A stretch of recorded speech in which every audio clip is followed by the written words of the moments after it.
La violence dans le couple est généralement le résultat d'un processus décisionnel calculé et le partenaire qui inflige la violence ne le fera que tant que le prix à payer ne sera pas trop élevé. C'est la conclusion d'une nouvelle étude du Dr Ella Perkis à l'université de Haïfa. Le partenaire violent pourrait concevoir son comportement comme une « perte de contrôle », mais la même personne ne perdrait pas le contrôle de cette manière avec un patron ou des amis. La violence dans le couple. Dans cette nouvelle étude, la Dr Perkis a examiné la violence intime en se basant sur le fait que le partenaire fautif est dans la plupart des cas respectueux de la loi dans sa vie individuelle en dehors de l'unité familiale.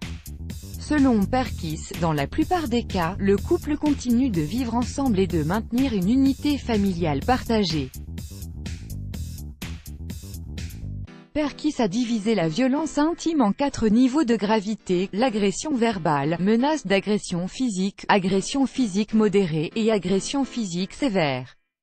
Ces 4 niveaux se succèdent dans un rythme croissant. Quelqu'un qui utilise la violence verbale pourrait bien passer au fil du temps à une attaque physique. La chercheuse a constaté que le fait d'agir dans chaque type de violence est calculé, de sorte que la violence constitue un outil pour résoudre les conflits entre les partenaires. Mais il y a une sorte d'accord silencieux entre les deux sur les limites du comportement violent. Elle ajoute qu'en parlant de violence physique unilatérale, le plus souvent perpétrée par des hommes, par exemple pour une gifle, l'homme sait qu'il ne paiera pas un prix lourd, mais pour une violence plus dure qui n'est pas incluse dans la dynamique normative du couple, il pourrait bien devoir payer un prix plus élevé et se gardera donc d'un tel comportement.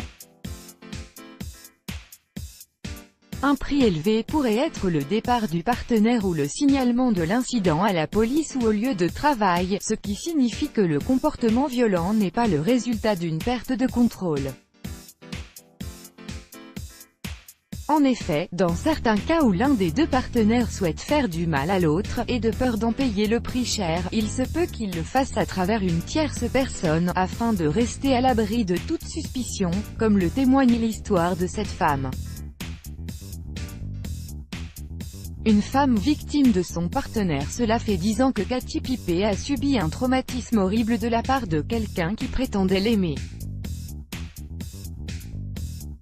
Être émotionnellement, physiquement et sexuellement abusé est quelque chose qui pourrait détruire l'esprit de certaines personnes. Katy Pipé était une présentatrice de télévision et un mannequin. Elle sortait avec David Lynch quand il l'a agressée physiquement et émotionnellement dans une chambre d'hôtel avant de la violer en 2008. 2 jours plus tard, il l'a forcée à aller dans un cybercafé. Il a embauché quelqu'un pour lui jeter de l'acide sulfurique sur le visage à son arrivée. L'attaque l'a gravement brûlé et a aveuglé son œil gauche. Selon The Sun, Katy Pipé a passé 2 mois à l'hôpital et a dû subir 40 opérations. Elle a également dû porter un masque en plastique presque 24 heures sur 24 à un moment donné. Katy ne laisse rien l'arrêter. Environ 1 an plus tard, elle a créé la fondation Katy Pipé qui aide les victimes à obtenir les services dont elles ont besoin, comme la restauration des cheveux, le tatouage médical, le maquillage et le camouflage, le soutien par les pairs et les conseils sur les cicatrices. Elle a également réalisé un documentaire primé sur sa vie et elle est devenue une invitée spéciale dans des programmes au Royaume-Uni comme This Morning et Lost Women. Elle a lancé son propre show intitulé « Face to Face » où elle interviewait des personnes ayant des problèmes de peau. Katy a pu fonder une famille en 2016, 8 ans après l'incident. Elle a épousé Richard Sutton avec qui elle a eu une fille, nommée Belle. Katy se sent chanceuse d'avoir eu un mari qui a changé sa vie pour le mieux, et avec qui elle a pu fonder une famille et avoir une magnifique petite fille. Elle considère ces 2 personnes comme un cadeau de Dieu. Katy a aussi affirmé que sa route vers la guérison n'était pas facile. Pendant les premiers jours, elle s'était créé des obstacles dans son esprit, en ayant l'idée de ne plus jamais pouvoir retourner au travail et de n'être plus jamais séduisante. D'ailleurs au début de sa relation avec Richard, elle avait toujours peur que les choses ne fonctionnent pas et qu'il ne soit pas amoureux d'elle.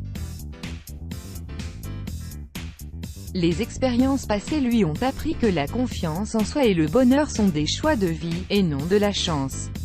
Katy Pippé est l'exemple d'une femme courageuse qui a réussi à vaincre ses peurs et ses traumatismes pour mener une vie heureuse et épanouie. N'hésitez pas à partager son histoire qui profitera à beaucoup de personnes. Let's block ADS, why?